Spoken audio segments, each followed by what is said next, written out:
السلام علیکم ورحمۃ اللہ وبرکاتہ۔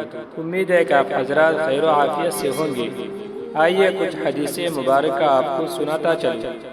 ترمذی شریف کی حدیث ہے، رسول اللہ صلی اللہ علیہ وسلم نے فرمایا کہ حسن اور حسین رضی اللہ عنہ جنت کے جوانوں کے سردار ہیں، اور میری دنیا کے باغ کے دو پھول ہیں، اور میری بیٹی فاطمہ رضی اللہ عنہا کے بیٹے ہیں۔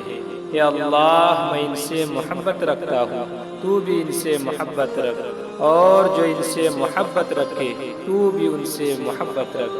حضرت انس رضی اللہ عنہ فرماتے ہیں کہ حسن اور حسین رسول اللہ صلی اللہ علیہ وسلم کے ہم شکل تھے۔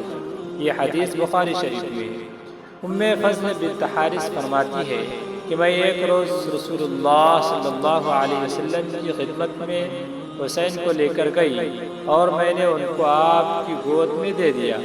میں نے دیکھا کہ آپ کی آنکھوں سے آنسو بہہ گئے۔ میں نے کہا، یا رسول اللہ، میرے ماں باپ آپ پر قربان ہو، آپ کیوں روتے ہیں؟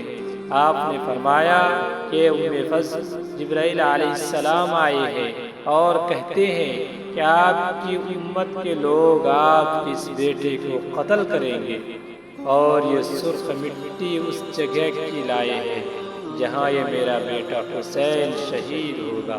یہ حدیث بخاری شریف